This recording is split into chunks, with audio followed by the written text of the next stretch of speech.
Chicos, ¿qué tal? ¿Cómo están? Buenas tardes con todos. Es un gusto tenerlos en este segundo día de este mega webinar sobre neumología. Los días anteriores, tanto el primero como el segundo, han sido muy productivos. De verdad que todos hemos aprovechado bastante los temas. Hemos repasado anatomía, fisiología, histología, embriología y una que otra enfermedad, y son las más preguntadas, han sido elegidos porque son temas bastante importantes. Y empezamos este tercer y último día de webinar sobre neumología con el doctor Joao Escobar. Pueden seguirlo en sus redes sociales como @doctor Joao en Instagram. Él va a presentar el tema de evaluación de la tos subaguda y crónica. Doctor Joao, buenas tardes. Un gusto tenerlo con nosotros.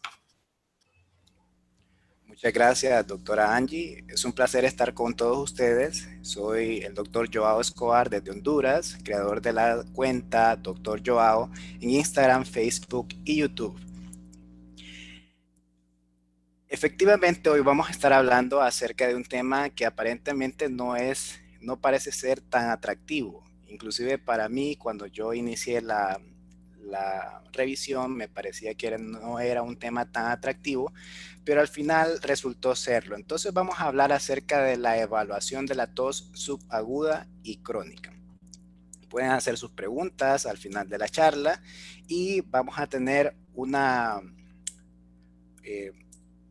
presentación más interactiva con el público para ver dónde orientar la información. Comencemos. Vamos a empezar con un caso clínico. Se trata de Antonio, de 58 años de edad, que se presenta a la consulta por tos. Refiere tener en ocasiones tos de fumador de predominio matutino desde hace 5 años, pero ha notado un empeoramiento las últimas 12 semanas desde que se mudó a México.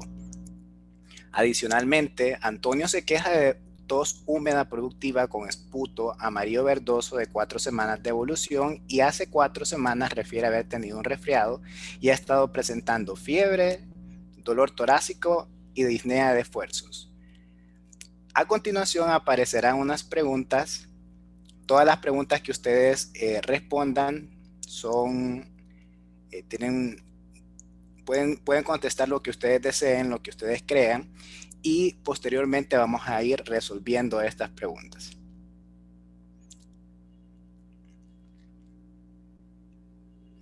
Ok, tendrán un minuto para poder responder lo que ustedes piensen.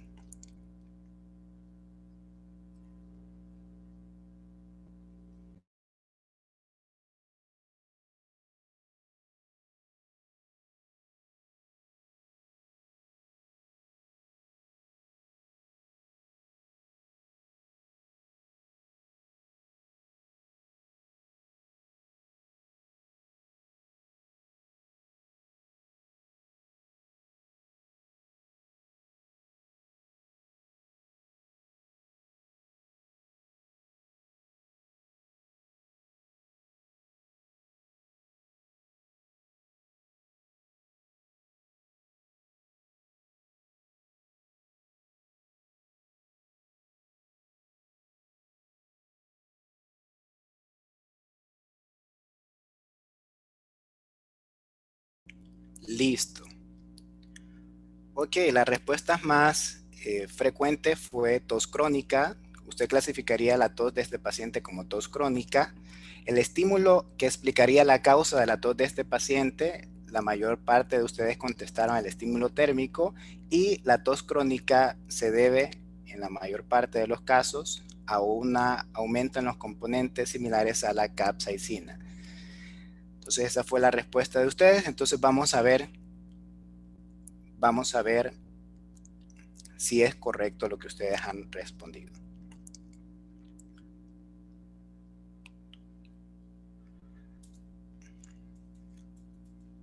Ok, es importante que nosotros sepamos que la tos es la contracción espasmódica y repentina de los músculos respiratorios, sobre todo los músculos expiratorios. La tos tiene una función protectora y se encarga de liberar de la vía aérea todas las secreciones y todo el material aspirado. Al final, entonces, el mecanismo de la tos es un mecanismo de defensa que nos protege y evita que nosotros desarrollemos infecciones, atelectasias y disfunciones de la vía respiratoria o de la función pulmonar en general. Muchas veces la tos, lejos de ser inhibida, debe de ser facilitada, y nosotros tenemos que entender que para poder tener una aproximación diagnóstica de la tos, nosotros tenemos que clasificarla de acuerdo a su evolución y de acuerdo a sus características clínicas. La tos, de acuerdo a su evolución, se puede clasificar como una tos aguda si dura menos de 3 semanas, una tos subaguda si dura de 3 a 8 semanas y una tos crónica si dura más de 8 semanas. ¿Por qué es importante esto? Esto es importante porque desde ese punto de vista nosotros podemos orientar las etiologías o las posibles causas que puede tener nuestro paciente. En este caso, Antonio es un paciente que tiene 5 años con tos y esa tos obedece por lo tanto a una tos crónica. Desde el punto de vista clínico, la tos puede ser seca o puede ser húmeda. Seca si no produce ningún tipo de esputo o flema, y húmeda si tiene el paciente secreciones que pueden ser eliminadas en el caso de la tos húmeda productiva de la vía aérea, o pueden ser secreciones que se encuentran en la vía aérea y que no pueden ser eliminadas. En ese momento, entonces, la tos se llama tos húmeda no productiva. La tos es un mecanismo reflejo. ¿Qué quiere decir que sea un mecanismo reflejo? De hecho, nosotros le llamamos siempre a la tos como el reflejo tusígeno. Y como todo buen arco reflejo, debe de tener estructuras que contengan receptores, y estos receptores deben de captar todos los estímulos, y estos estímulos sensitivos van a llegar hasta un centro integrador a través de unos nervios, y posteriormente ese centro integrador va a enviar una señal que va a llegar a unas estructuras que son las que van a realizar las acciones. En este caso, los músculos expiratorios encargados de producir la tos. Entonces, ¿cuáles son esos receptores que las estructuras deberían de tener para poder estimular el reflejo de la tos? Esos receptores son llamados receptores tipo C.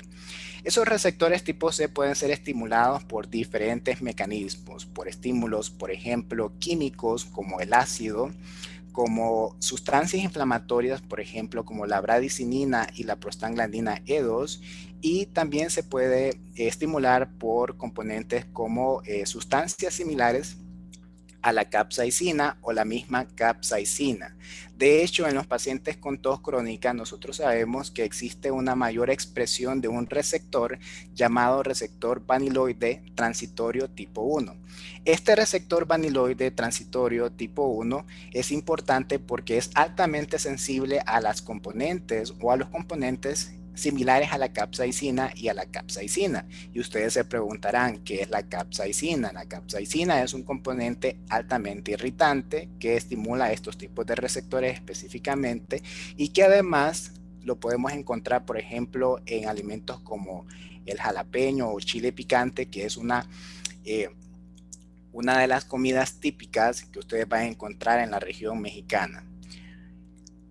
Otro de los estímulos que ustedes pueden tener y que pueden estimular a estos receptores tipo C de la tos son los estímulos mecánicos, como la presencia de secreciones en la vía aérea, como la presencia de polvo o la presencia de humo en la vía aérea. Puede desencadenar una estimulación de estos receptores, y esta información sensitiva es llevada finalmente al centro de la tos.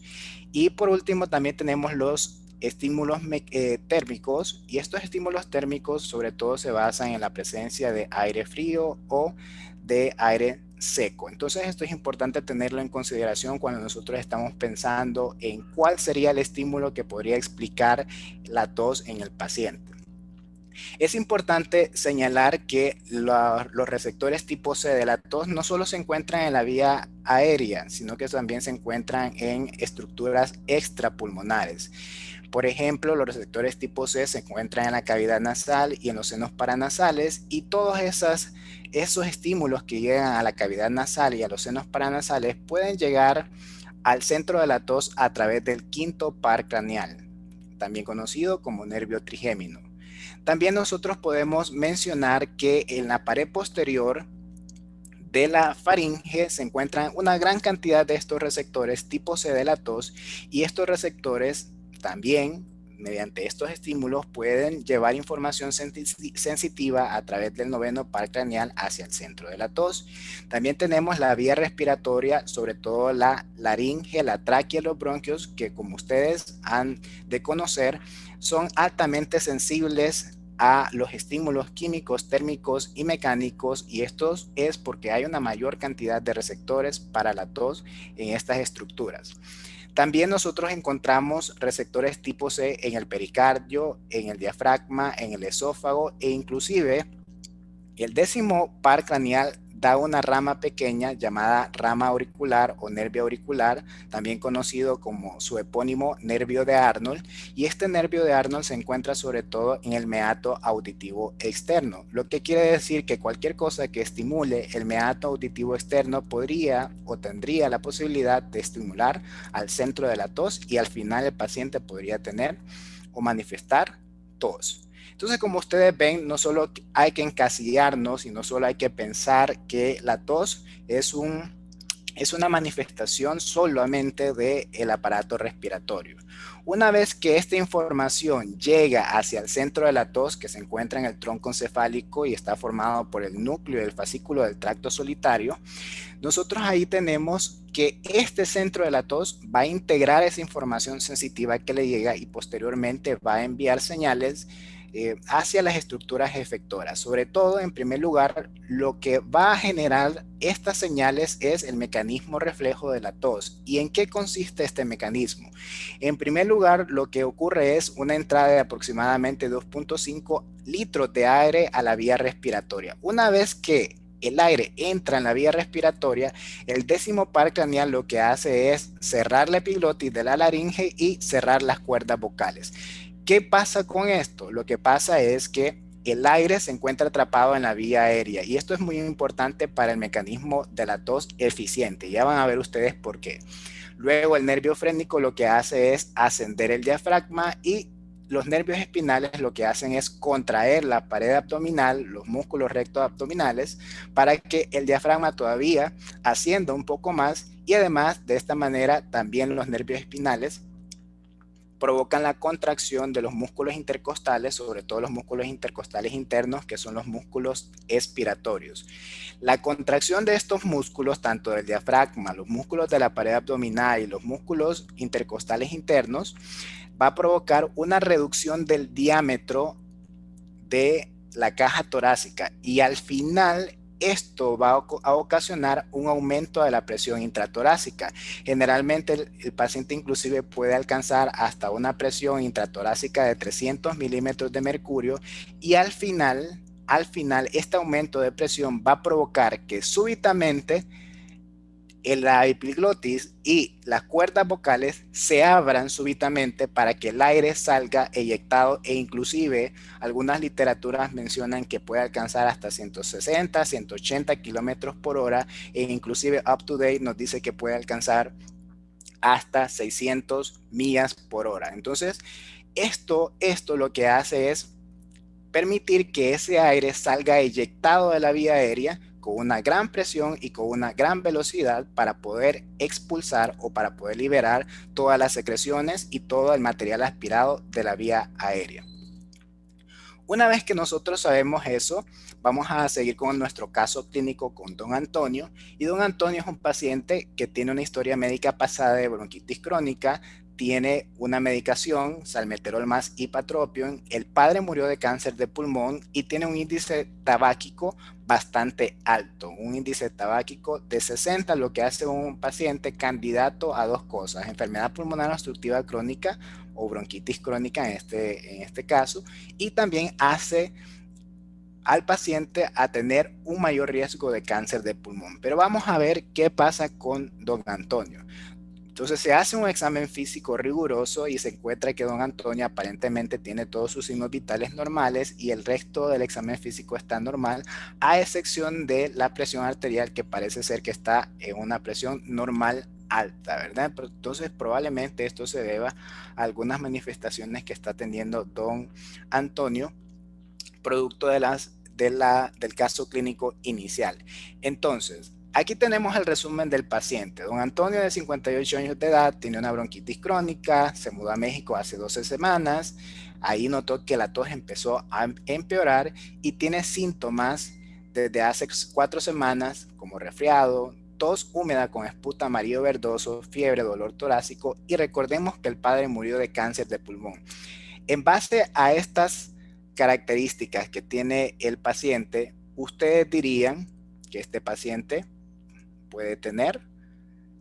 Van a aparecer ahorita las siguientes preguntas y ustedes respondan en base a sus conocimientos estas preguntas que aparecen en pantalla. Vamos a dar un minuto para que puedan responder y de esa manera continuar con la charla.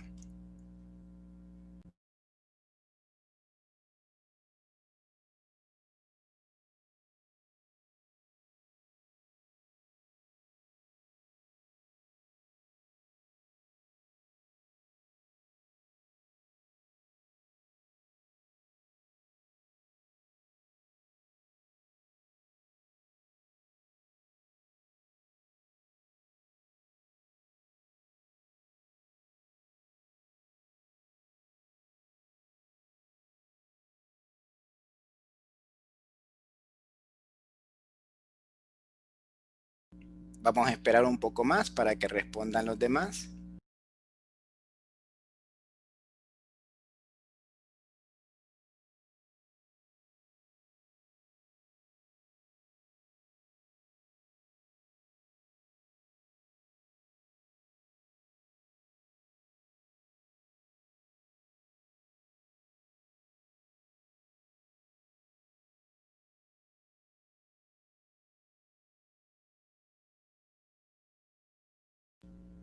Ok, listo. Vamos a finalizar el banco de preguntas y vamos a compartir los resultados en la pantalla. ¿Cuál es la etiología más probable en este paciente? La mayor parte de los participantes dice que es asma. ¿Puede el asma tener como única manifestación la tos en ausencia de sibilancias y disnea? La mayor parte de las personas piensan que no. La causa más frecuente de un paciente con tos crónica que tiene todo normal y que no usa IECAS es el asma. Vamos a ver entonces si estas respuestas son correctas.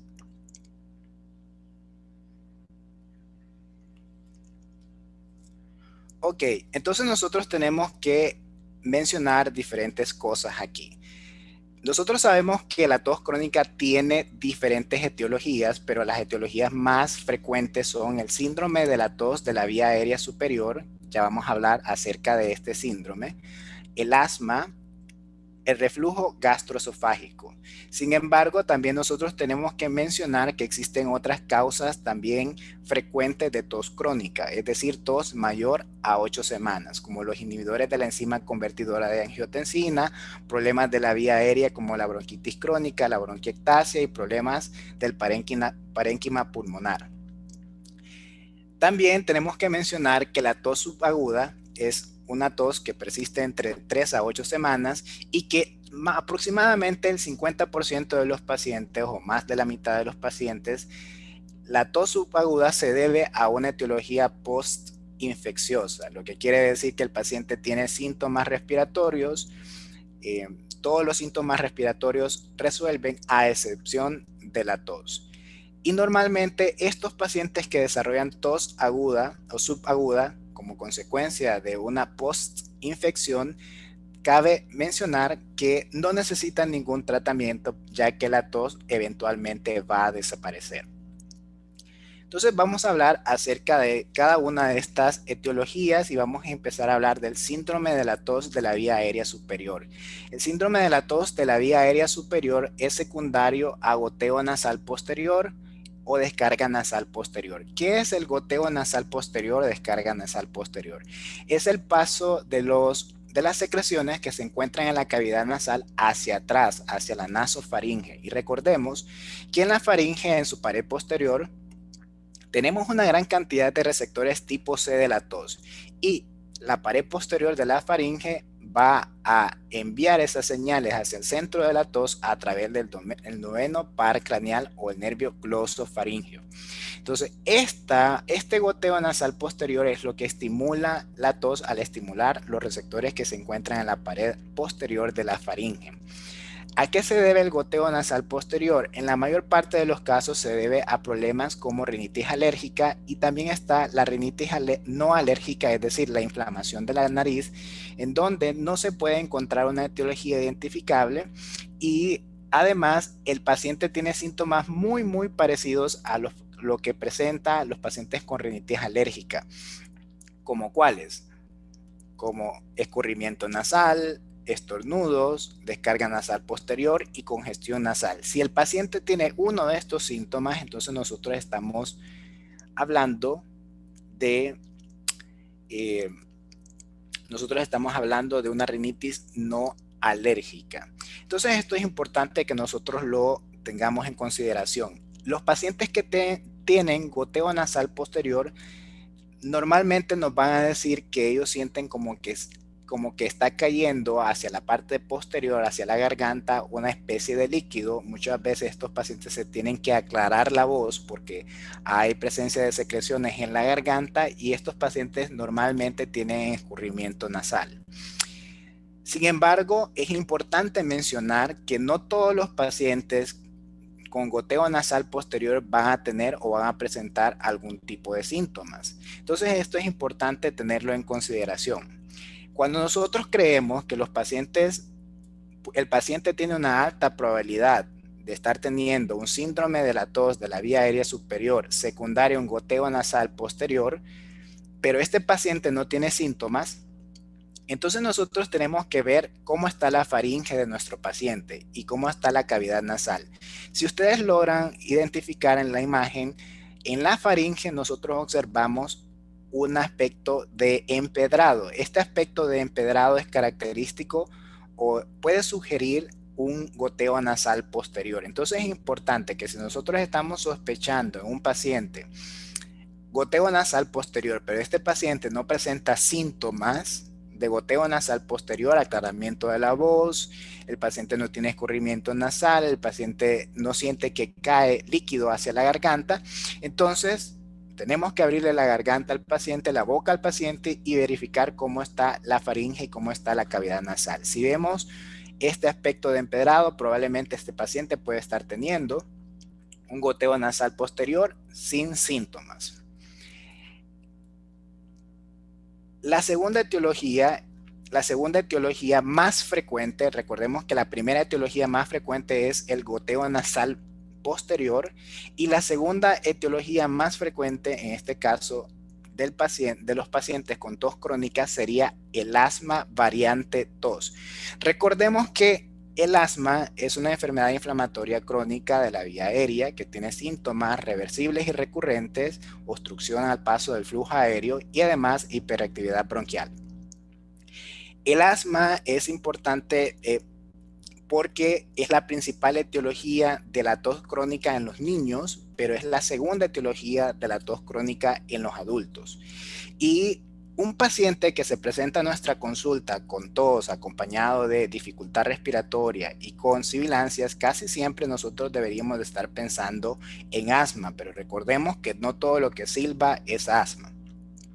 Sin embargo, hay algunos pacientes que pueden tener como un único síntoma de asma la tos, en ausencia de sibilancias y en ausencia de dificultad respiratoria.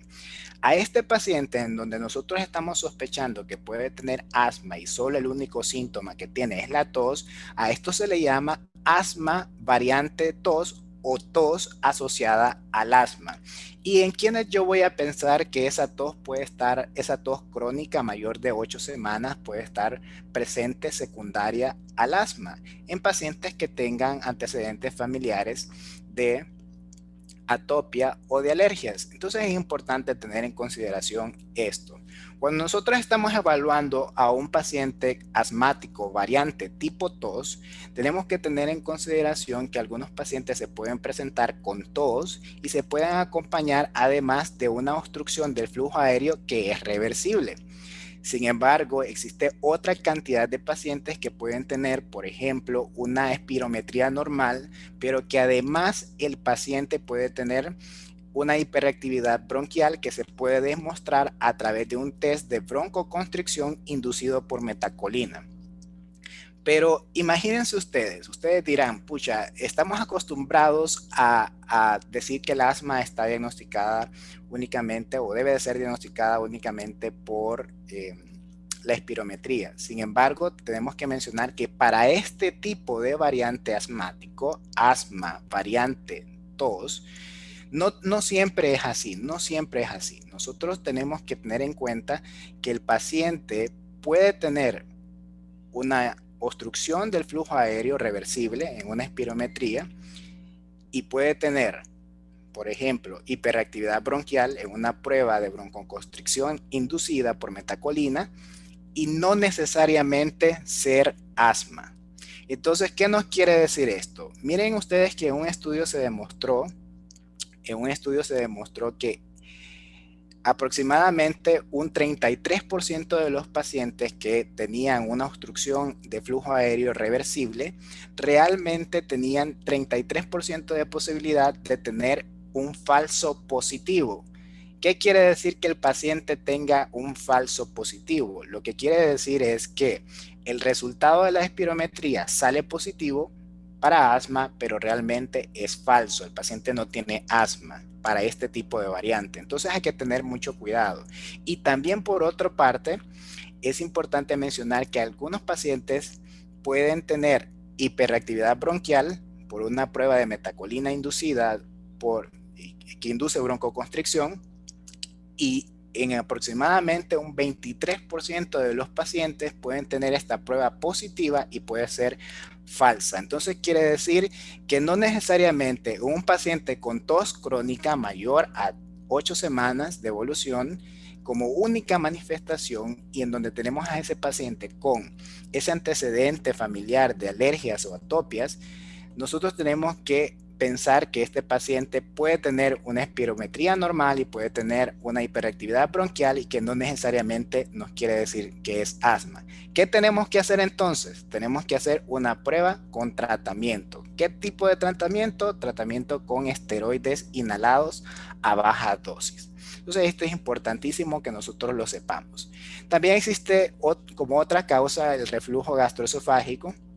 Recordemos que el reflujo gastroesofágico es la regurgitación o la salida del contenido gástrico hacia el esófago. Cuando nosotros deglutimos, todo el bolo alimenticio llega hacia el estómago y cuando nosotros tenemos este bolo alimenticio en el estómago, existe un esfínter llamado esfínter esofágico inferior que tiene un mecanismo antirreflujo. ¿Qué significa que tenga un mecanismo antirreflujo? Significa que no pasa el contenido gástrico hacia el esófago. Sin embargo, la enfermedad por reflujo gastroesofágico tenemos que mencionar que estos pacientes tienen una alteración del esfínter esofágico inferior que va a provocar el paso de todo el contenido gástrico hacia el esófago. Entonces nosotros podemos determinar o podemos diagnosticar reflujo gastroesofágico mediante diferentes formas, pero una de las formas que podemos diagnosticarla es a través de un trago de bario, por ejemplo, pero en algunos pacientes esta prueba puede salir negativa. Sin embargo, el tipo o la prueba que nosotros tenemos que realizar para diagnosticar el reflujo gastroesofágico es una prueba llamada monitoreo de pH esofágico durante 24 horas.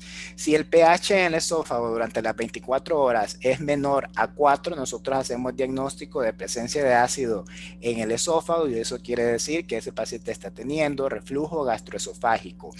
¿Cómo se produce o qué es lo que explica la tos en los pacientes con reflujo gastroesofágico? Uno, recordemos que hay receptores tipo C en el esófago y eso puede llevar información química sensitiva al centro de la tos y provocar la tos. Número dos, puede haber estimulación de este ácido en la laringe, en las cuerdas vocales y recordemos que también ahí hay receptores tipo C y puede provocar tos en nuestro paciente. Y finalmente, si hay aspiración del contenido gástrico, al final ese contenido gástrico puede llegar a vías aéreas más inferiores y recordemos que los bronquios, la tráquea, por ejemplo, están con una gran cantidad de receptores tipo C y por lo tanto eso puede provocar tos. Entonces esos son los tres mecanismos que le explican a usted cuál es o cómo es que se genera la tos en el paciente con reflujo gastroesofágico. Y miren ustedes qué interesante.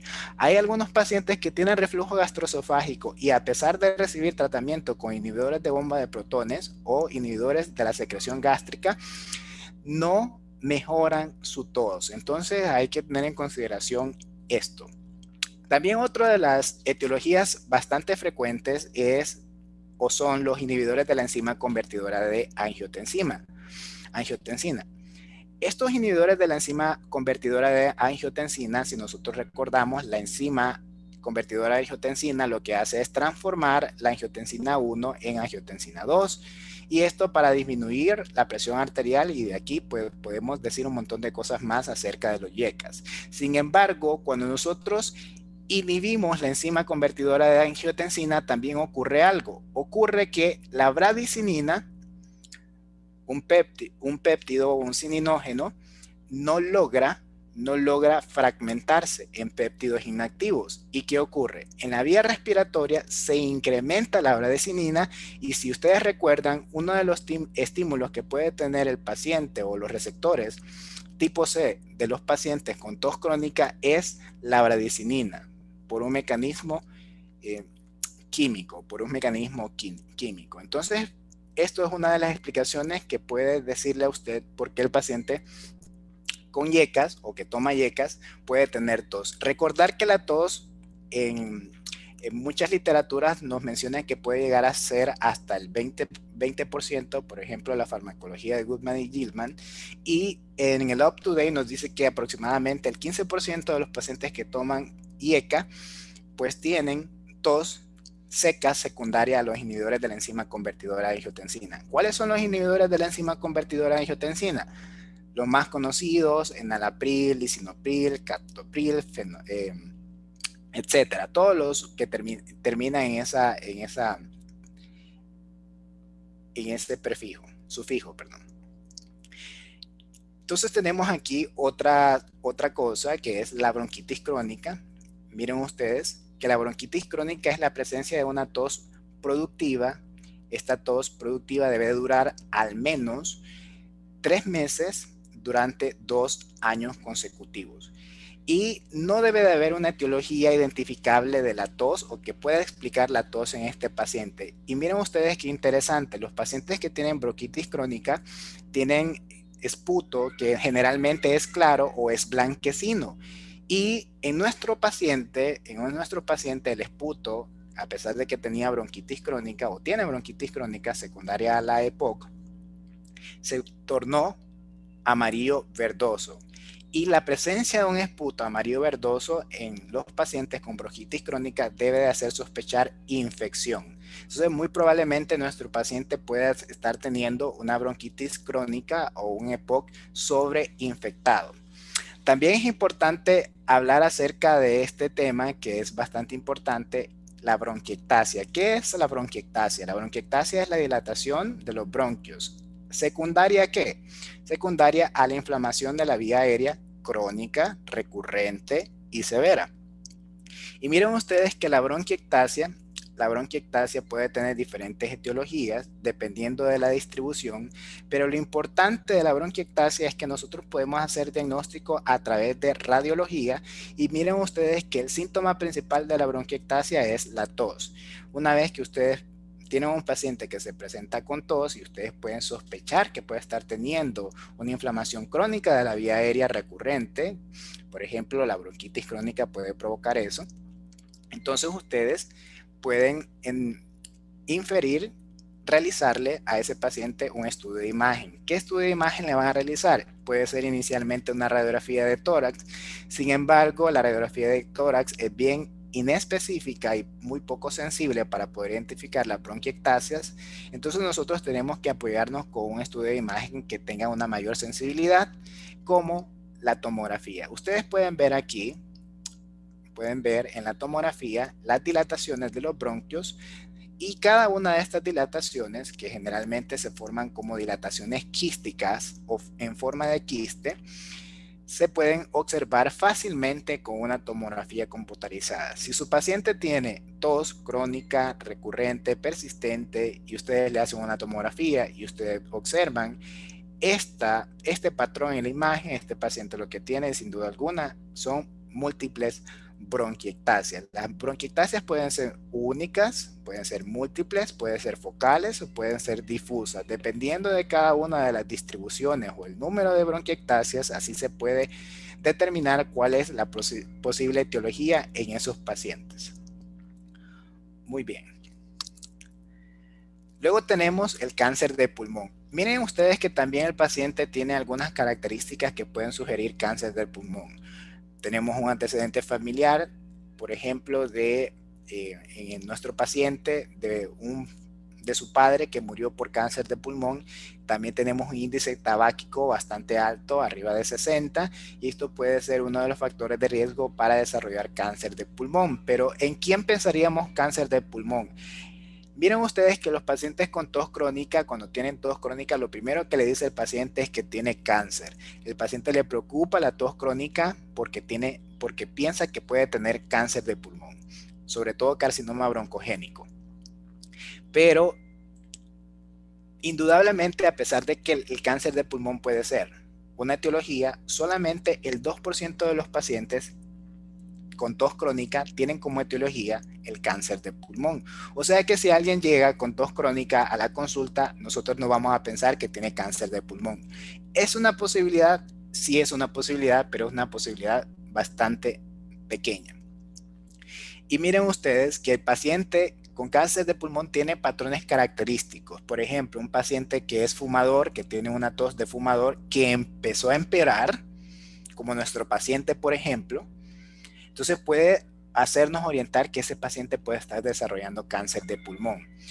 También ese paciente que presenta hemoptisis, por ejemplo, puede ser un paciente que nos oriente a que puede estar teniendo cáncer de pulmón. Y otra de las cosas también que no vimos en este paciente son síntomas constitucionales como fatiga, pérdida de peso, que no los presenta nuestro paciente, pero sin embargo puede ser una posibilidad. Luego tenemos la bronquitis eosinofílica no asmática, que eso nosotros lo deberíamos de pensar cuando todas estas etiologías no son probables en nuestro paciente, y es prácticamente muy similar al asma. Tiene eosinofilia, tiene obstrucción de flujo aéreo reversible, pero lo que no tiene la bronquitis eosinofílica no asmática es la hiperactividad bronquial. Entonces eso lo hace distinto del asma. ¿Cómo se trata? Se trata igual que el asma, con esteroides inhalados a dosis baja. Luego tenemos causas raras. En esas causas raras podemos tener enfermedades cardiovasculares que estimulan el pericardio, inclusive la presencia de CVPs o contracciones ventriculares prematuras pueden ser algunas de las causas que pueden explicar la tos en nuestro paciente. Ok, entonces, una vez que ya sabemos de las etiologías, de las posibles etiologías de una tos crónica, tenemos que mencionar que las pistas iniciales las vamos a encontrar en el interrogatorio. Por ejemplo, si tenemos a un paciente que cambió el estilo o el hábito de las comidas, por ejemplo, nuestro paciente viajó de su país natal a un país como México, que tiene una dieta totalmente diferente, sobre todo rica en capsaicina por los picantes. Esto podría ser una de las cosas que nos podría orientar la etiología de nuestro paciente. Otra de las cosas que podemos mencionar es el uso del tabaco, por ejemplo, el uso de inhibidores de la enzima convertidora de angiotensina, y también otras cosas como por ejemplo los antecedentes familiares de alergias, atopias, el antecedente inclusive del paciente de alergia o atopias, y otras, por ejemplo, como el antecedente que tiene nuestro paciente de cáncer de pulmón en un familiar cercano de primer grado, en este caso su padre. Sin embargo, cabe mencionar que el 90% de los pacientes con tos crónica en no fumadores, o sea, los que no fuman, las tres causas principales van a ser y seguirán siendo el síndrome de la tos de la vía aérea de la vía aérea superior, secundaria goteo nasal posterior, el asma y el reflujo gastroesofágico. Y miren ustedes que un 90%. Sin embargo, en este estudio de los valores predictivos y las complicaciones de la tos crónica en el diagnóstico y sus causas, se demostró que aproximadamente el 99.4% de los pacientes que no son fumadores, que no toman inhibidores de la enzima convertidora de angiotensina y que además tienen una radiografía normal, las 3 etiologías más frecuentes en orden de frecuencia serán goteo nasal posterior o síndrome de la tos de la vía aérea superior, asma y reflujo gastroesofágico. En este estudio de la tos crónica, tos crónica, donde se estudió sobre las causas y los componentes claves del diagnóstico, evaluación y los resultados de la terapia específica de la tos crónica, se demostró que la primera causa, sin duda alguna, es el goteo nasal posterior, el asma y el reflujo gastroesofágico.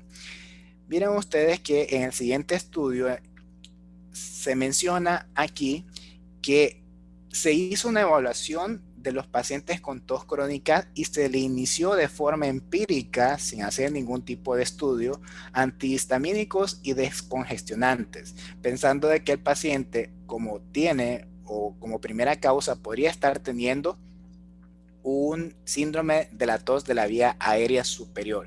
Y miren ustedes qué interesante, el iniciar una terapia con antihistamínicos y descongestionantes mejoró los síntomas de la tos del paciente en un 36% de los casos, lo que coincide con los estudios anteriores que yo les he mencionado. Entonces, tenemos a nuestro paciente Antonio, que no lo tenemos que olvidar, con una tos mayor a 3 semanas. Aquí tenemos un algoritmo diagnóstico que nos puede orientar cómo ubicarnos en este paciente, y tenemos a este paciente que es un paciente que tiene esputo purulento, que es fumador, pero no está tomando ningún inhibidor de la ECA, perdón, y tampoco es un paciente inmunocomprometido. Entonces, elegimos esta rama del diagrama y luego nos damos cuenta que probablemente se trate de una exacerbación aguda de la EPOC. ¿Por qué? Porque es un paciente con bronquitis crónica, ya tiene 5 años, con esa tos persistente, pero esa tos cambió las características a unas características mucopurulentas. Entonces se le trata con antibióticos, se le dice al paciente que deje de fumar y nosotros esperaríamos que un mes esa tos disminuyera o mejorara. El paciente, a pesar de esto, persiste con la tos, pero la tos nuevamente es clara y nuevamente en ocasiones es blanquecina. Entonces, el paciente ya dejó de fumar, el paciente ya inició antibiótico-terapia, mejoró la coloración de su esputo. Entonces sí se trataba de una exacerbación aguda de la EPOC, pero la tos persiste. Entonces, ¿cuál es el siguiente paso del flujograma? Realizar una radiografía de tórax. Entonces a Antonio se le indica una radiografía de tórax y vemos esta radiografía de tórax que aparentemente está normal. Entonces, como la radiografía de tórax está normal, nosotros tenemos que seguir buscando en Antonio cuál es la posible causa. ¿Cuál es la posible causa de Antonio? Entonces, como tenemos una radiografía de tórax normal, entonces tenemos que seguir pensando. Bueno, Antonio es un paciente que todavía persiste con la tos. Dijo que empeoró cuando se mudó a México y tiene un test de alergias negativos, que eso nos podría reducir la posibilidad de asma y nos podría reducir la posibilidad de rinitis alérgica. Por lo tanto, es bien difícil pensar que Antonio puede estar desarrollando un síndrome de la vía aérea superior, no tiene antecedentes familiares ni tampoco de él mismo sobre alergias o atopias. ¿Y qué nos queda entonces para pensar. Nos queda reflujo gastroesofágico. A Antonio se le hace entonces un monitoreo del pH esofágico y resulta ser que Antonio tiene un pH de 2, lo que quiere decir que hacemos diagnóstico de enfermedad por reflujo gastroesofágico. Se trata del reflujo gastroesofágico y por suerte la tos de Antonio resuelve. ¿Qué tenía Antonio? Antonio tenía entonces una exacerbación aguda de la EPOC y además Antonio tenía enfermedad por reflujo gastroesofágico. Y miren ustedes qué interesante. Lo único que tenía adicional fue un empeoramiento de la tos. No necesariamente el paciente tiene que tener todos los síntomas del reflujo gastroesofágico para decir que el paciente podría tener como posibilidad eso. Vamos a ver ahora que ya hemos visto más cosas de la tos crónica, vamos a ver el segundo caso clínico. Ana, de 21 años de edad, acude a la clínica de salud por tos. Refiere presentar tos seca que inició hace 6 meses y ha progresado a ser húmeda productiva con esputo verdoso las últimas semanas. Y se exacerba, miren ustedes, con el ejercicio. El primer episodio de tos durante la clase fue durante la clase de gimnasia y la tos la ha despertado por la noche. Refiere haber presentado fiebre, congestión nasal, sensación de falta de aire en la última semana, pero lo que le preocupa es tener un dolor en el epitórax izquierdo que no cede con analgésicos. Tenemos aquí los antecedentes. Miren ustedes una historia médica de dermatitis atópica, de eczema. Tiene alergia a los caballos, utiliza hidrocortisona para su eczema. Su madre es una familiar con eczema también. Y tenemos también aquí que utiliza marihuana, fuma marihuana una vez por semana. Los signos vitales aparentemente están normales. Y tenemos el resumen de los datos de esta paciente. 21 años de edad, tos seca de 6 meses de evolución. Su primer episodio fue en la clase de gimnasia, el primer episodio de tos. La tos recientemente ha sido una tos húmeda con esputo verdoso. Ha tenido fiebre, ha tenido disnea, ha tenido dolor torácico. Es una paciente con eczema, con antecedentes de una familiar, en este caso su madre, en primer grado de eczema, y fuma marihuana ocasionalmente. Entonces tenemos nuevamente el algoritmo diagnóstico. En el algoritmo diagnóstico nosotros tenemos la siguiente posibilidad. Podemos tener aquí la historia de un examen físico que pueda sugerir un goteo nasal posterior, asma o enfermedad por reflujo gastroesofágico. Pero vamos a ver, vamos a hacer el tercer grupo de preguntas y ustedes van a responder para ver si han captado un poco lo que yo he tratado de dar a entender. Aparecerán unas preguntas en su pantalla, vamos a esperar un minuto para obtener sus respuestas.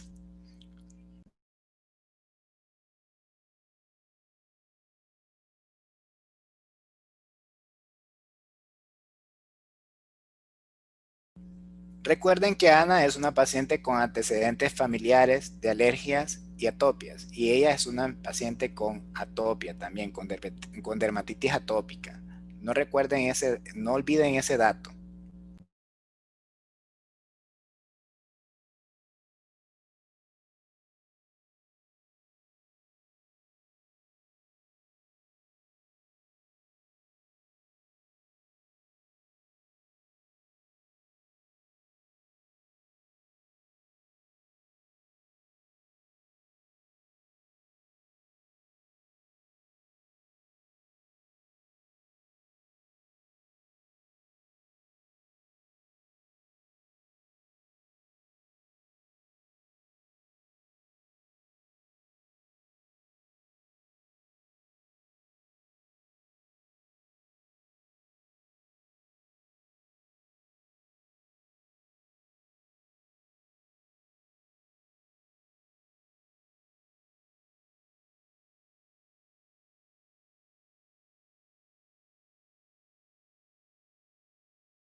Listo, vamos a compartir los resultados.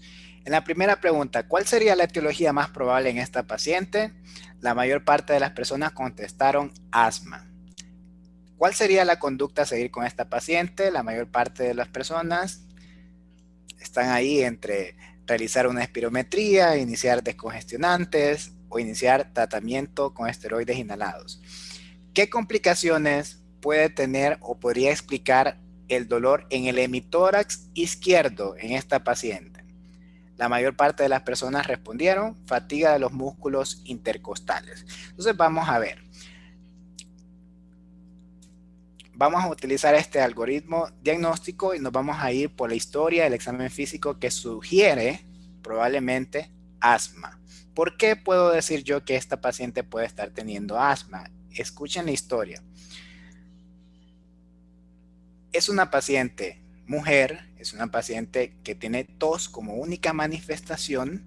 Posteriormente, la paciente desarrolló dificultad respiratoria, pero también es importante tener los antecedentes de alergias familiares o alergias de parte de la paciente. Y recuerden que yo les dije, existe una variante del asma llamada variante tipo tos o tos asociada al asma, en donde ni la espirometría, en donde ni el test de inducción de broncoconstricción serían tan útiles, porque en algunos pacientes estos tests salen positivos, pero salen con falsos positivos, es decir, que tienen un resultado positivo, pero no es cierto. No es cierto que tengan asma.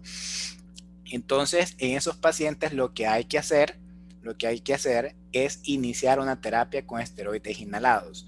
Me alegra mucho que hayan respondido muy bien, y recordar entonces que el asma se caracteriza por ataques intermitentes de tos. Recuerden que debe de haber exposición a algún alergeno. Muchas veces los pacientes presentan sus primeros casos de manifestaciones asmáticas durante el ejercicio. En este caso, ella se encontraba en la clase de gimnasia, y que además el paciente debe de tener enfermedades alérgicas o sus familiares deben de tener enfermedades alérgicas, y Ana sí tenía estas enfermedades alérgicas. Entonces, no hacemos espirometría, no hacemos test de inducción de broncoconstricción por metacolina, porque nosotros estamos sospechando que esa tos crónica persistente por más de 8 semanas probablemente se deba al asma. Recuerden que en ese caso nosotros estamos tomando como síntoma principal la tos. Se trata entonces con esteroides inhalados a baja dosis, generalmente budesonida, y resulta ser que Ana resuelve su tos. ¿Qué tenía Ana entonces? Tenía asma. Entonces, siguiendo con el paciente, no nos olvidemos que la paciente nos decía que la tos resolvió, pero que tenía dolor torácico en el hemitórax izquierdo. Y miren ustedes que aquí nosotros observamos fracturas del hemitórax izquierdo. Y aquí nosotros tenemos que hablar de las complicaciones de la tos. Existen diferentes complicaciones de la tos. Existen complicaciones cardiovasculares, y esto, la más frecuente generalmente es la pérdida de la conciencia o hipotensión arterial. ¿Y por qué ocurre esto? Ocurre porque hay una compresión de la vena cava inferior, y esto disminuye el retorno venoso, y recordemos que si el retorno venoso disminuye, la precarga disminuye, y por lo tanto la cantidad de sangre que envía el corazón hacia la circulación se disminuye. Entonces esto va a provocar que haya un descenso de la presión arterial de manera transitoria, y esto puede provocar la sensación de hipotimia o la sensación o la manifestación de síncope en el paciente. Entre los efectos neurológicos puede tener dolor de cabeza por el golpe directo del cerebro justo en las meninges. Eso puede estimular las meninges y puede provocar dolor. En el efecto gastrointestinal normalmente puede agravar o puede generar hernias, sobre todo hernias de tipo inguinal, sobre todo por el aumento de la presión intraabdominal. Puede ser también que haya manifestaciones genitourinarias como incontinencia urinaria. Y desde el punto de vista musculoesquelético, lo que más ocurre es las fracturas de las costillas. Además, puede ocurrir fatiga de los músculos intercostales, pero recuerden, la paciente tenía dolor en el hemitórax izquierdo, solo en una parte del tórax. Si hubiera tenido dolor en el hemitórax, en ambos hemitórax, en ambos campos pulmonares, en toda la caja torácica. Entonces ahí podríamos haber pensado de que se trataba de fatiga de los músculos intercostales. Pero como tenía ese dolor en el hemitórax izquierdo, entonces probablemente la posibilidad más frecuente sería las fracturas de las costillas. Normalmente los pacientes se fracturan entre la quinta a la séptima costillas. Dentro de las complicaciones respiratorias podemos tener la exacerbación del asma. ¿Y por qué esto? Porque cada vez que el paciente está tosiendo, mete aire hacia la cavidad, hacia la vía respiratoria, y recordemos que el aire puede ser uno de los desencadenantes del asma, sobre todo si el aire es frío o el aire es seco.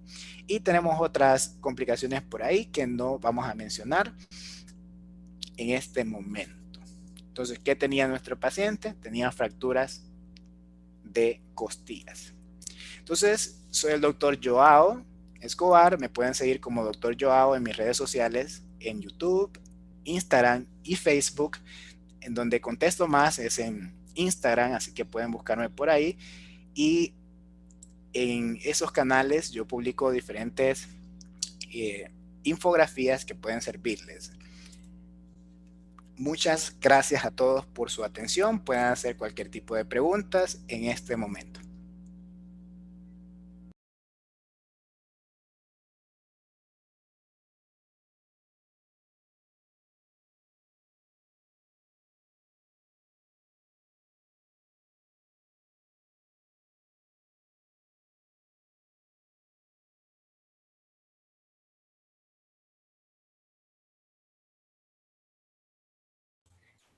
Bueno, chicos, si tienen alguna pregunta,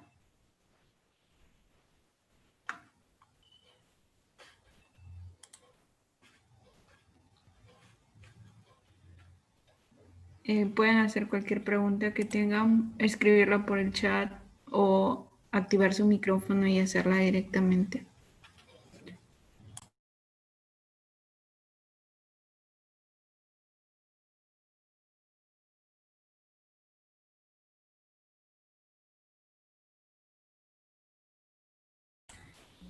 Doctor Joao, están haciendo una pregunta por el chat.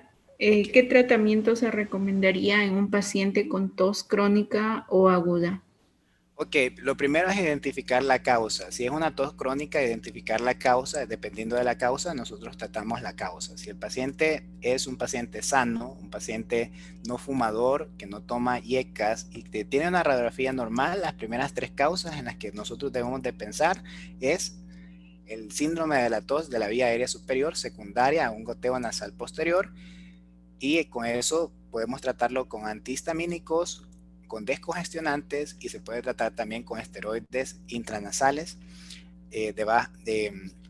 a baja dosis, a baja dosis. Si es un paciente asmático, se puede tratar con esteroides inhalados a baja dosis, generalmente budesonida.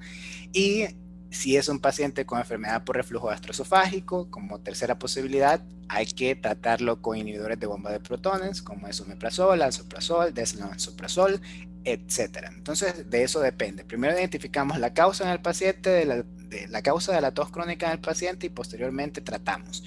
En las tos aguda, si la tos es seca, entonces la inhibimos. Si la tos es húmeda, productiva o no productiva, entonces nosotros facilitamos la tos con agentes facilitadores como los mucolíticos mencionados como N-acetilcisteína o ambroxol.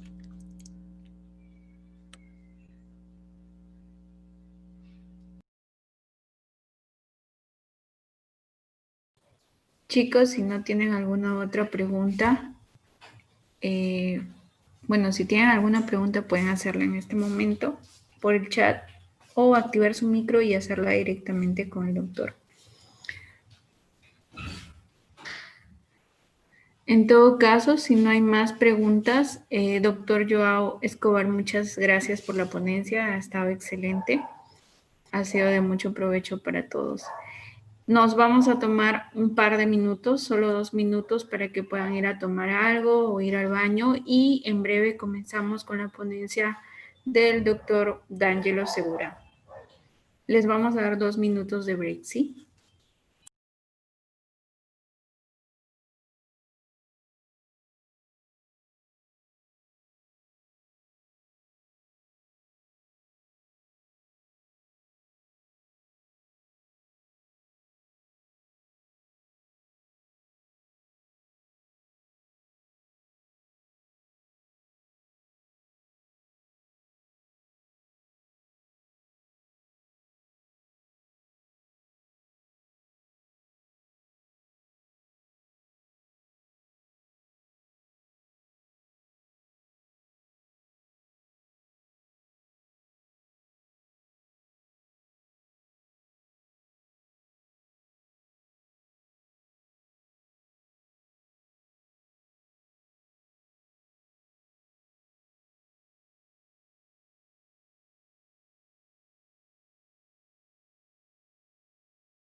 Bueno chicos, ha finalizado el break. Vamos a empezar con la última ponencia del tercer día de este webinar de neumología. La última ponencia es acerca del tema de derrame pleural, que está a cargo de D'Angelo Segura Zapata. Él es administrador y creador de contenido médico. En Instagram lo encuentran como Dr. House sub-med. Los invitamos también a seguirlo en todas sus redes sociales. Y vamos a empezar con la ponencia. Buenas tardes, doctor D'Angelo Segura. Bienvenido a este webinar y quedaremos atentos a su ponencia. Buenas tardes, doctora y público en general. Quisiera saber si todos me escuchan bien. Sí, se le escucha correctamente, doctor. Ok, entonces vamos a dar inicio a la ponencia de derrame pleural. Bueno, mi nombre es D'Angelo Jean-Pierre Segura Zapata y soy interno de medicina. El contenido del tema de hoy, vamos a empezar conceptualizando el derrame pleural. Posteriormente vamos a hablar sobre la epidemiología, la anatomía de las membranas pleurales, la fisiopatología, manifestaciones clínicas y posteriormente cómo abordamos en diagnóstico y acerca del tratamiento del derrame pleural. Bueno, definir el derrame pleural es una acumulación patológica de líquido en el espacio pleural, pero el derrame pleural es un síndrome, es un conjunto de signos y síntomas que nos hablan de un desequilibrio ya sea sistémico o local. Por lo tanto, si nosotros tratamos de enfermedad de base, muchas veces el derrame pleural se resuelve. Entonces tengamos en cuenta eso, no es una enfermedad propiamente, sino es la manifestación de una enfermedad general, la cual debemos primero controlarla para poder manipular después el derrame pleural. Epidemiología, bueno, alrededor del 10% de todas las hospitalizaciones en el servicio de neumología y medicina interna presentan esta patología que es el derrame pleural. La causa más frecuente de derrame pleural es secundaria a una insuficiencia cardíaca congestiva. Anualmente, de todos los pacientes que presentan insuficiencia cardíaca, son 500.000 casos. La segunda causa de derrame pleural es el derrame paraneumónico y a su vez es la causa más frecuente de exudado. Anualmente, por neumonía adquirida en la comunidad, aproximadamente tenemos 300.000 casos. En tercer lugar, las neoplasias, pero no la neoplasia primaria o el mesotelioma, sino metástasis de neoplasias hacia la pleura. Por ejemplo, la neoplasia pulmonar en el caso de los varones o el cáncer de mama en el caso de las mujeres. Son 200.000 casos. La tromboembolia pulmonar en cuarto lugar con 150.000 casos anuales y finalmente la cirrosis hepática. La tromboembolia pulmonar, a su vez, puede darnos un derrame de tipo exudado y trasudado. Frecuentemente es un exudado, 75% de 100 pacientes con tromboembolia pulmonar, 75 son exudado y 25 trasudado. Ahora, hablando de la anatomía, la pleura o membranas pleurales son dos hojas entre las cuales hay un espacio virtual en el cual hay una pequeña cantidad de líquido. Esta pequeña cantidad de líquido favorece el movimiento de retracción y de expansión del pulmón en cada ciclo respiratorio. Si nosotros tenemos una pleura que está adosada a la víscera del pulmón, que es la pleura visceral, y la otra en relación con las estructuras torácicas, que es la pleura parietal. La pleura parietal, a su vez, recibe aferencias somáticas, en las cuales cuando hay un cuadro de derrame pleural, se nos va a traducir en el dolor pleurítico, el dolor durante la inspiración. ¿Cómo se forma el líquido pleural? A partir de los capilares pulmonares sistémicos, sobre todo los que están en relación con la pleura parietal. La producción es alrededor de 0.1 a 0.2 mililitros por kilo, aproximadamente de 5 a 15 mililitros es lo normal, y la capacidad de reabsorción es similar a la de su producción, incluso puede ser mayor. Por lo tanto, si es que hay un derrame pleural, quiere decir que hay un desequilibrio entre la formación o la reabsorción del líquido pleural.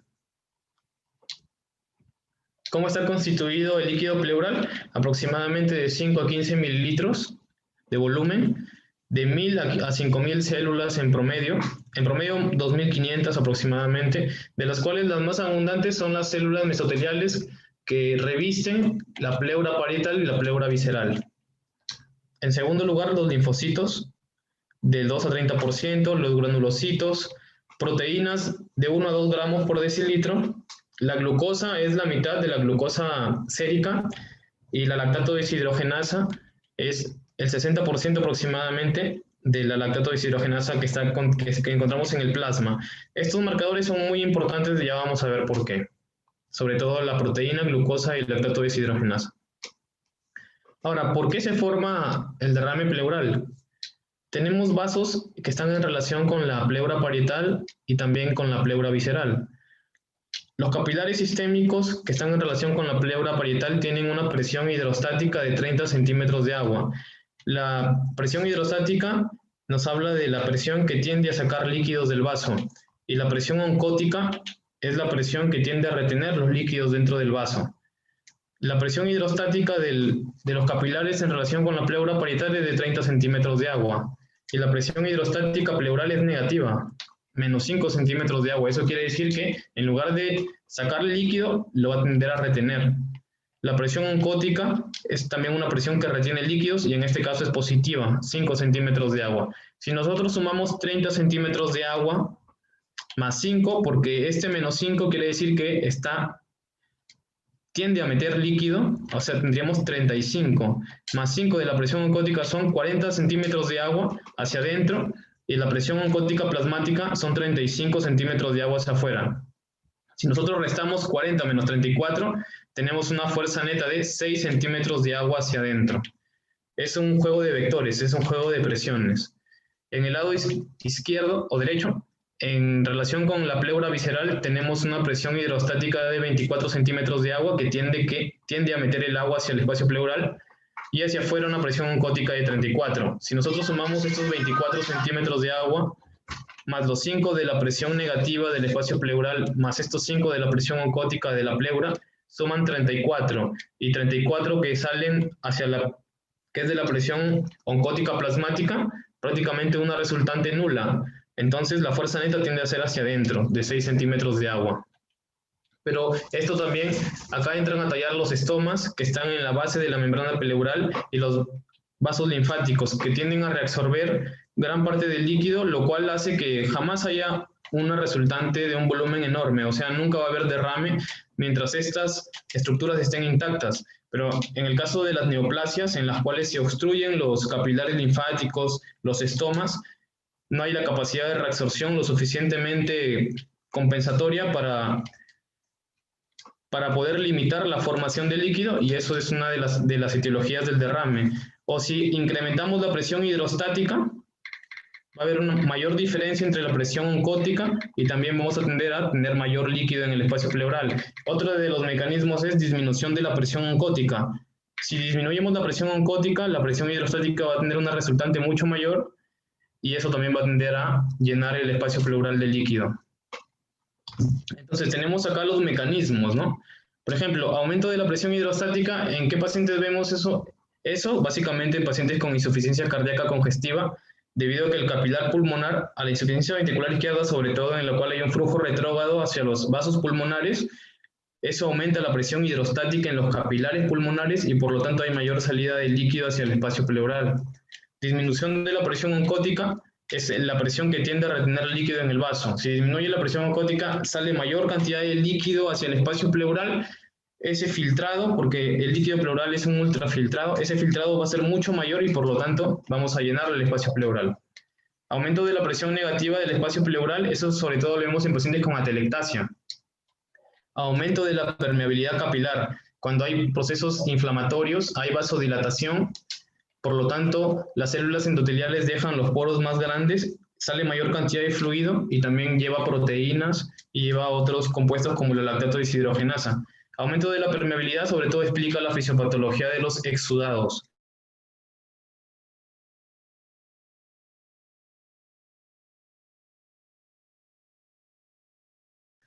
Presión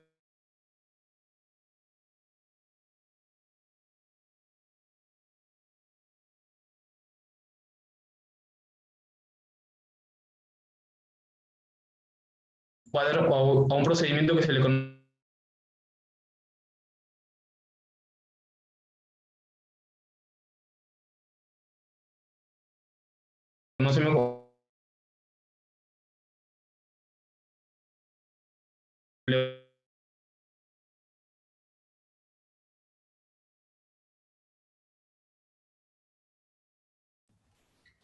Hola.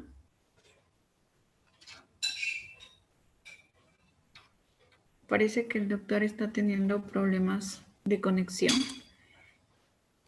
Un momento, voy a tratar de comunicarme con él.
Doctores, disculpen, al parecer el doctor D'Angelo ha tenido problemas con su internet, pero nos dice que ya lo está solucionando. En breve se va a conectar y vamos a continuar normalmente con la exposición.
Chicos, ¿me escuchan?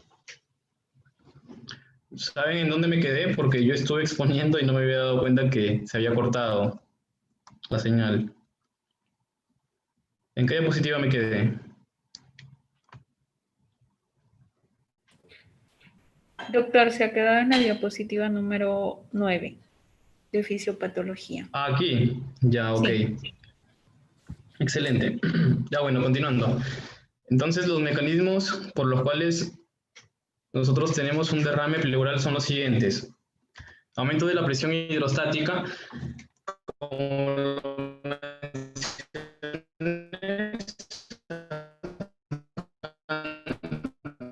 derivando de este cuadro,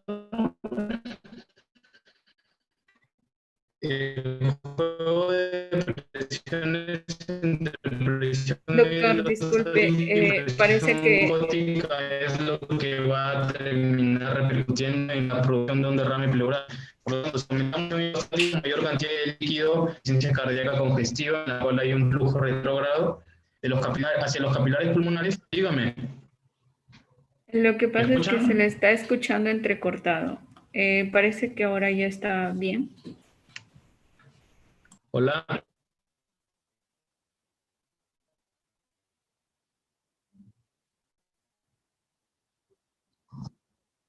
Ya, Continúe, doctor, continúe. cualquier cosa me cortan si es que falla algo. Bueno, continuando. Entonces, los mecanismos son estos, pues, ¿no? Aumento de la presión hidrostática que tiende a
Chicos, como están viendo, al parecer el doctor D'Angelo está experimentando problemas de conexión. Me comunica que nuevamente va a entrar y en caso ya no se pueda conectar, va a grabar el video y lo va a subir a las redes sociales, que nosotros le compartiremos por el grupo. Pero ahorita está intentando grabar para que ustedes también al final puedan hacerle las preguntas que tengan y sea un poco más interactiva pues la ponencia.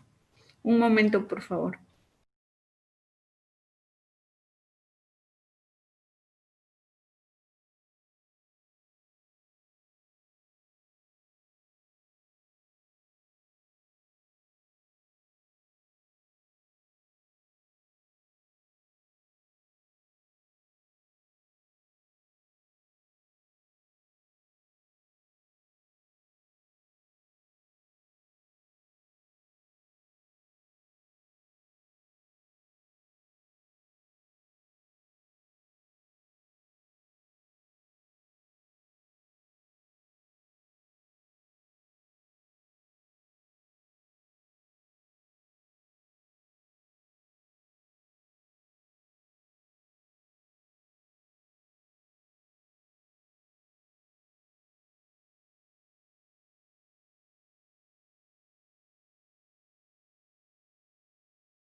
¿Se escucha? Doctores, disculpen nuevamente. Bueno, no sé qué está pasando con mi señal el día de hoy.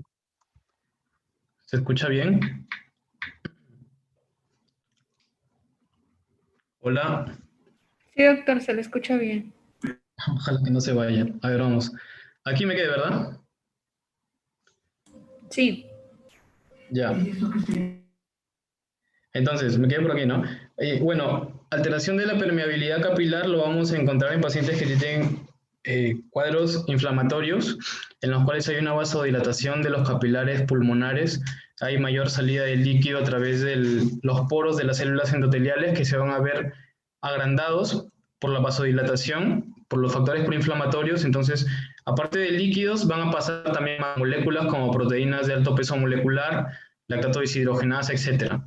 Es importante recordar que la permeabilidad va a ser el principal mecanismo fisiopatológico de los exudados, y el aumento de presión hidrostática, disminución de la presión oncótica, alteración de drenaje, mayormente se ve relacionado con los trasudados.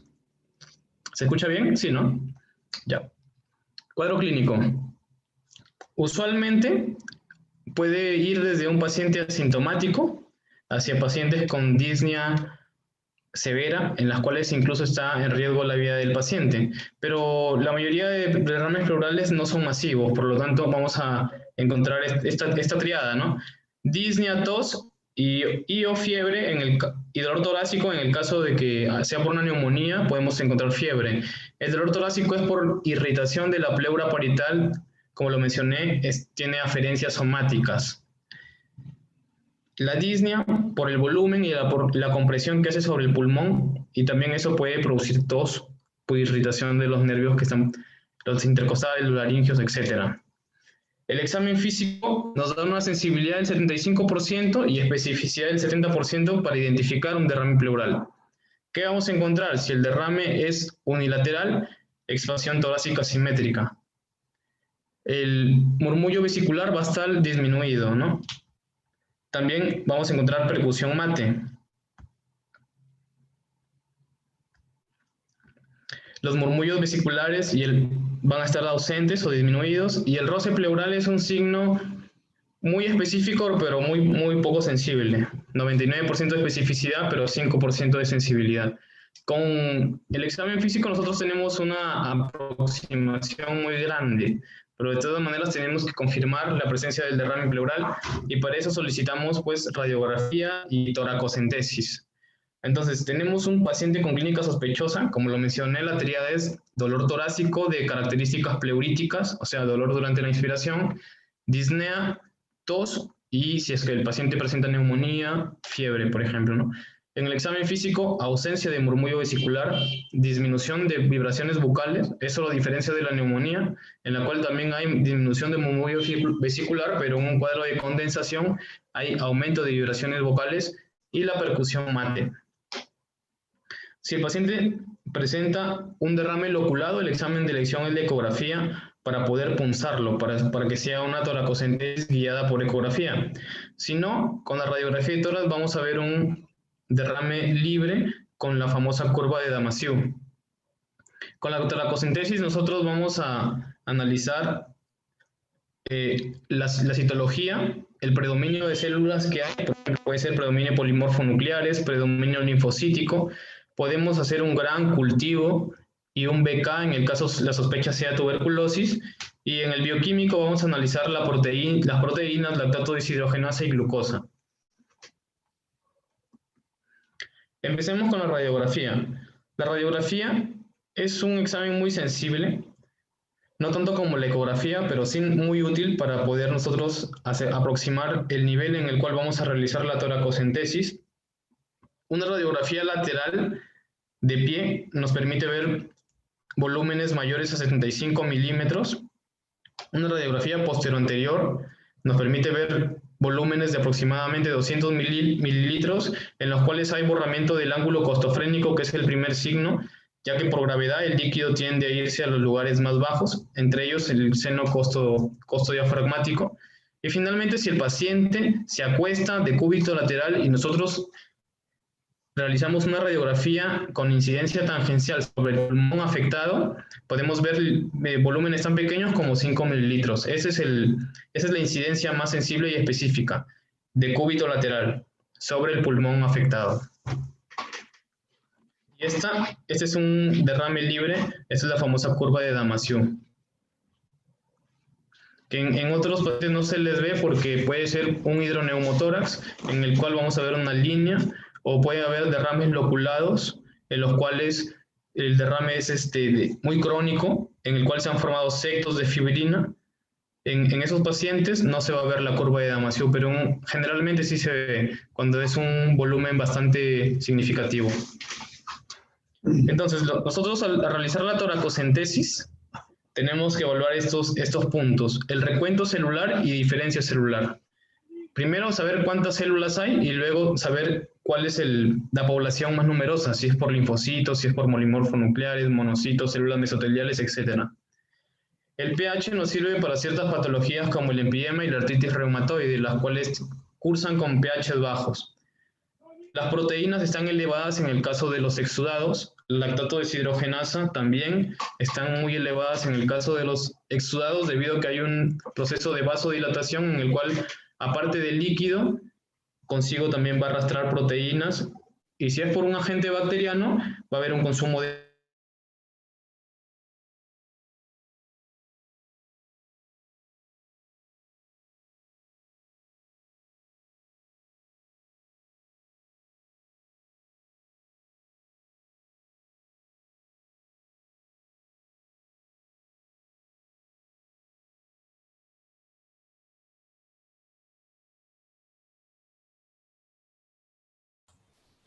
Doctor, se le dejó de escuchar. Estaba bien la ponencia, se le estaba escuchando bien, pero de un momento a otro se le dejó de escuchar.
Chicos, el doctor D'Angelo dice que se va a conectar en un momento. Estamos teniendo problemas de conexión y la señal es bastante inestable, me dice.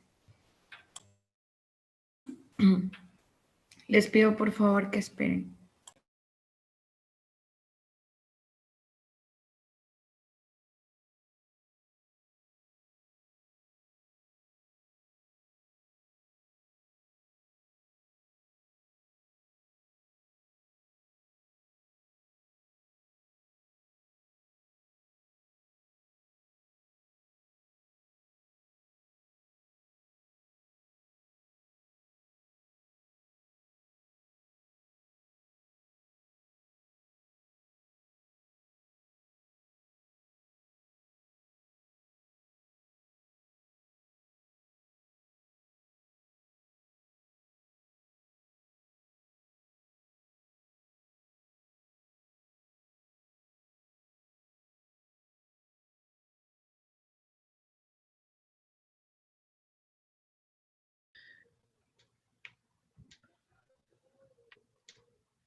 ¿Me escuchan, chicos? Nuevamente, las disculpas del caso.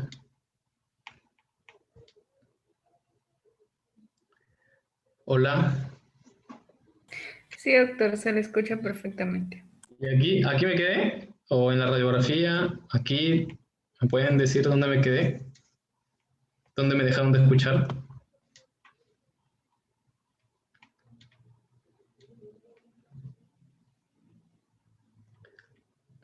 Doctora, disculpe.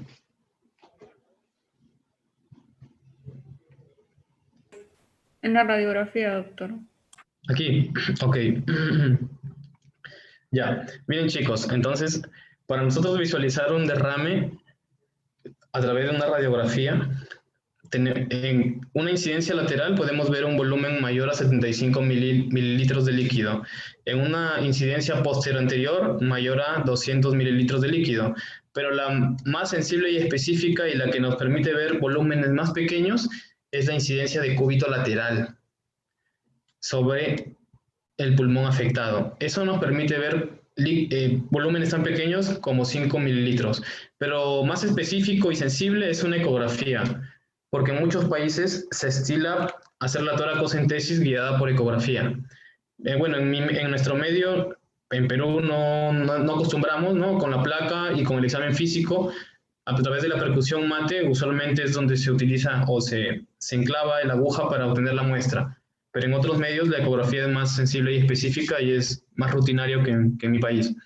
Ahora, el diagnóstico, a través de la muestra obtenida por la toracocentesis, vamos a analizar el recuento celular, cuántas células hay y la diferenciación, qué tipo de células, si es linfocítica, si es monopolimorfonuclear, si son células mesoteliales, etc. El pH es importante en patologías como el empiema y la artritis reumatoide, en el cual está muy bajo. Las proteínas lactato deshidrogenasa están elevadas en los exudados y la glucosa también, si es por una patología bacteriana, la glucosa está consumida y también en artritis reumatoide y en empiema, ¿no? Está bastante baja la glucosa. Entonces, casi todos los líquidos van a ser tributarios de una toracocentesis, a excepción de una insuficiencia cardíaca típica. ¿Qué es una insuficiencia cardíaca típica? Que sea simétrica, que sea bilateral, que responda bien al tratamiento médico, un paciente que no haga fiebre ni dolor torácico. Si no cumple esos criterios, a pesar de que es una insuficiencia cardíaca, se le debería hacer una toracocentesis. Por ejemplo, paciente que presente dolor preurítico, fiebre, o tenga una gran diferencia de volúmenes entre un hemitórax y el otro, o sea, unilateral. En esos casos, la insuficiencia cardíaca sí está indicado realizar una toracocentesis. La toracocentesis la podemos usar, como lo mencioné, a través del examen físico percutiendo o con un eco guiado por ecografía. Siempre se realiza por encima del reborde costal y se penetra hasta la pleura parietal. Nunca por debajo, porque por debajo pasa el paquete vasculonervioso de las costillas. Entonces, por ahí podemos perforar la arteria intercostal y podemos pensar que de repente estamos ante un paciente con hemotórax o con un líquido hemorrágico, cuando en realidad hemos punzado la arteria intercostal. Por eso es que siempre es por encima de las costillas. Viendo la apariencia del líquido podemos tener algunos diagnósticos diferenciales. Por ejemplo, si es de color amarillo pajizo, pensamos en, mayormente son trasudados como la insuficiencia cardíaca, etcétera, ¿no? Síndrome nefrótico. Si es rojo, tenemos que diferenciar las tres patologías más frecuentes, ¿no? Trauma, las 3T, trauma, TEP y tumor. Lo más frecuente es que sea por un NM. Si es un paciente mayor, hay que considerar que sea maligno. Si es joven, podemos pensar en un traumatismo o en una tromboembolia pulmonar. Si es blanco o de consistencia lechosa, podemos pensar en un derrame por quilotórax, por lesión del conducto torácico rico en triglicéridos, o en colesterol en el caso del pseudoquilotórax, debido a que la linfa tiene esa consistencia lechosa. Si es marrón, pensar en un derrame sanguinolento de larga duración, en un exceso hepático mediano, la apariencia en pasta de anchoas, no olvidar eso. Si es negro, el Aspergillus niger, el hongo, ¿no? Un hongo que produce neumonías invasivas, cavitarias. Si es amarillo verdoso, la pleuresía reumatoide. Si es verde oscuro, bilotórax. Ahora, el carácter del fluido también nos puede dar una indicación, una aproximación diagnóstica. Por ejemplo, si sacamos pus, bueno, estamos ante un empiema. Si es viscoso, a un mesotelioma, una neoplasia de las células que revisten la cavidad pleural. Si es escombroso o verde amarillento, una pleuresía reumatoide. Si es túrbido, tenemos que recordar a los exudados inflamatorios. Y si tiene una consistencia como pasta de anchoas, pregunta de examen, acceso hepático amibiano. El olor también nos puede indicar, ¿no? Si es un olor nauseabundo, pútrido, estamos hablando de anaerobios. Un empiema generalmente está constituido por gram negativos y anaerobios. Y el olor de amoníaco, bueno, por un urinotórax. Finalmente, tenemos que analizar los criterios de Laic. La relación de lactato deshidrogenasa pleura-suero mayor a 0.6 es un punto a favor por el exudado.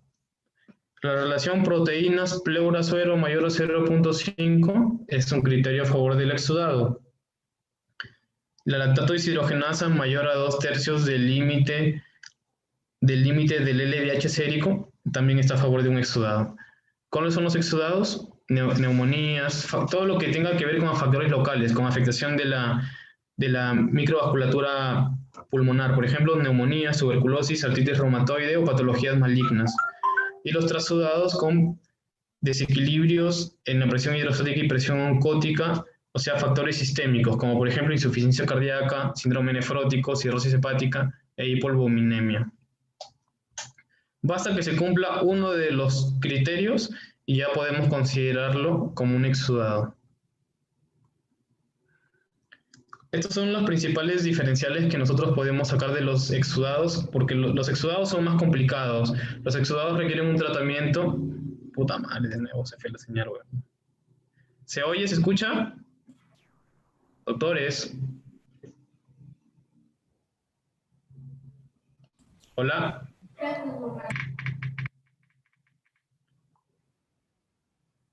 ¿Se escuchan, doctores?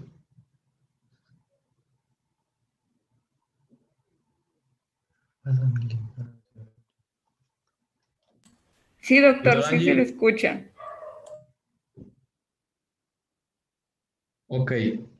Ahora, estos son los exudados pleurales requieren de un tratamiento más específico que los trasudados. Los trasudados tenemos que tratar la enfermedad de base y con eso va a remitir el derrame pleural. Sin embargo, con los exudados hay que tener un poco más de cuidado, hay que tratar también la causa que predispone a este derrame, ¿no? El caso del derrame paraneumónico es la causa más frecuente de exudado, se asocia frecuentemente a neumonías bacterianas. Las neoplasias es la segunda causa más frecuente de exudado en algunos medios. En nuestro medio, en Perú, la segunda causa más frecuente es la tuberculosis. Para sospechar de neoplasia tenemos que tener un derrame sanguinolento, pacientes con añosos, en la cual podemos hacer un block cell, analizamos bloque celular y un pap cell, un Papa Nicolau, en el cual podemos encontrar atipias celulares. En el caso de no encontrar las atipias celulares, realizamos una biopsia pleural, en la cual vamos a encontrar la neoplasia.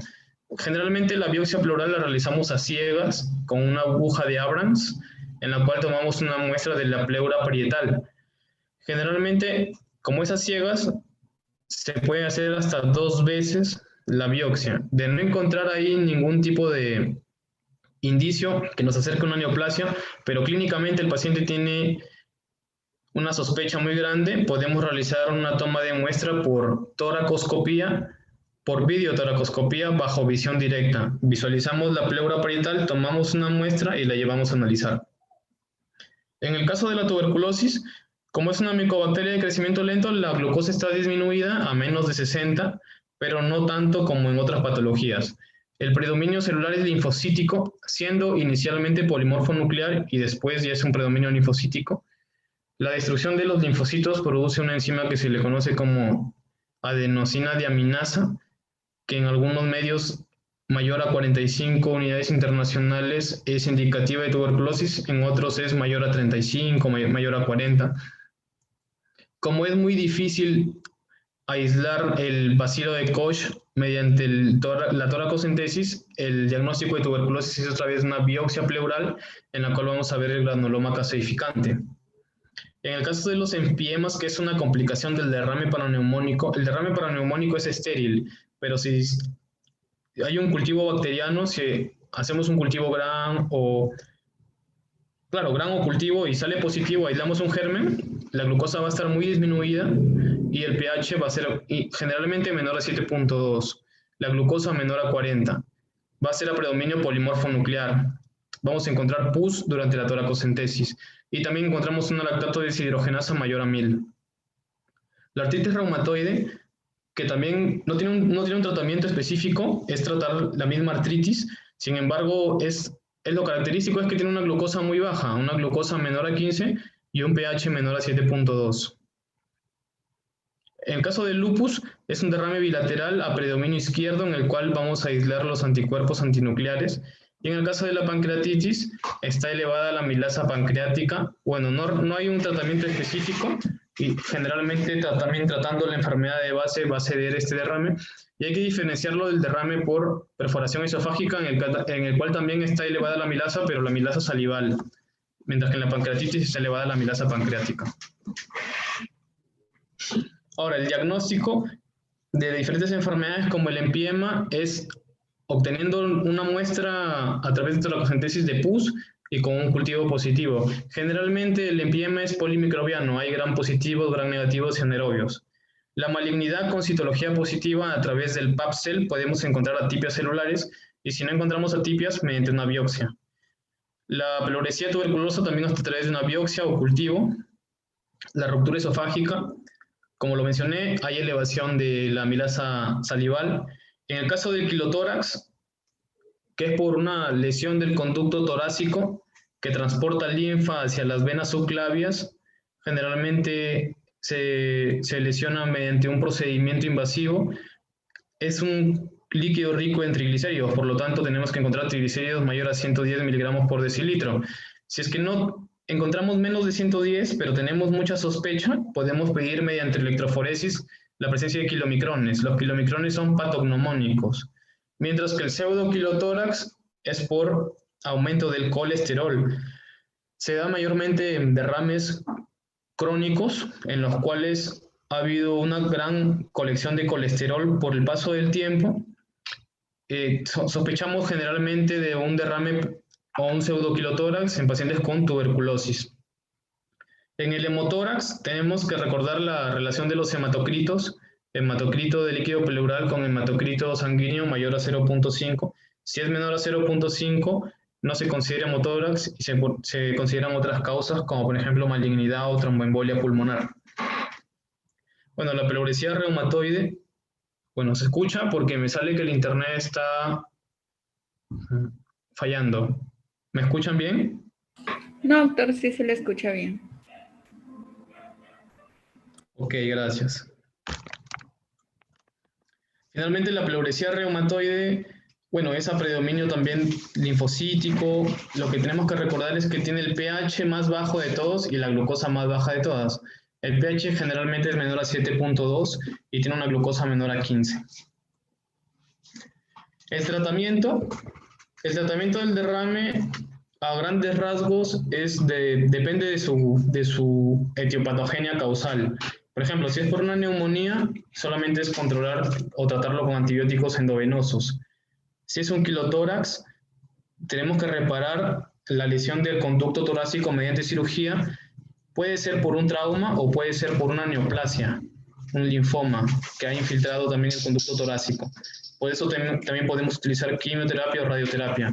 El derrame por cáncer generalmente proliferan las células neoplásicas obstruyendo los conductos linfáticos, entonces la capacidad de reabsorción del líquido pleural se ve comprometida. La formación sigue intacta, pero se compromete su reabsorción, entonces se llena constantemente. Realizamos toracocentesis y el paciente, después de 24 horas, nuevamente presenta síntomas porque de nuevo se ha llenado su cavidad pleural. En ese caso, realizamos un procedimiento que se llama pleurodesis, en el cual irritamos ambas pleuras de tal manera que las vamos a pegar, las vamos a dosar y así deje de llenarse la cavidad pleural. Se usan sustancias esclerosantes como la bleomicina, yodopovidona, tetraciclinas o talco. El talco es el que tiene menos recidivas, la bleomicina es el que tiene más recidivas y la yodopovidona es el que produce más dolor.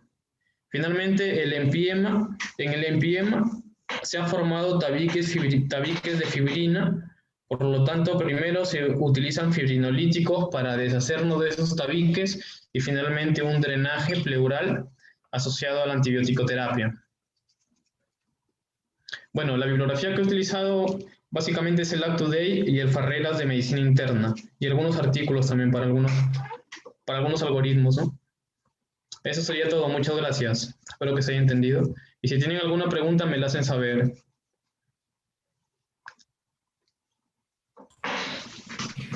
Doctor D'Angelo, muchas gracias por su ponencia, ha estado muy satisfactoria. Y bueno, disculpas a todos por las fallas de conexión. De verdad que hemos tratado de hacer lo mejor posible y creo que ha salido de buena manera, obviando esas fallas técnicas. Igualmente la bibliografía y la exposición ha estado excelente. Si tienen alguna pregunta, este es el momento en que pueden hacerlo. Pueden activar sus micrófonos, levantar su manito o también podrían escribirlo por el chat.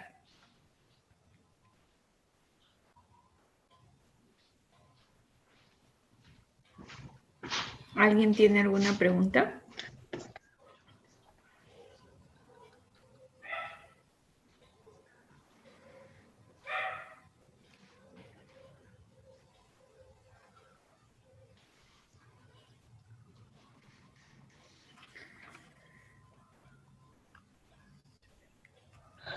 Excelente. Entonces, si no hay preguntas, doctor D'Angelo Segura, muchísimas gracias por su ponencia. Ha estado muy bonita. También gracias al doctor Joao Escobar, que tuvo la primera ponencia. Han estado muy, muy bonitas las dos. Se lo agradecemos bastante y les agradecemos a ustedes por haberse hecho presente en estos 3 días de webinar de neumología. En unos minutos vamos a estar subiendo ambas presentaciones a los grupos de WhatsApp y el link de los videos en YouTube también. Muchísimas gracias, eso ha sido todo por hoy y muchísimas gracias nuevamente por habernos acompañado. Muchas gracias y disculpen por los problemas que tuve con la conexión. Espero que no se vuelva a repetir. Hasta luego.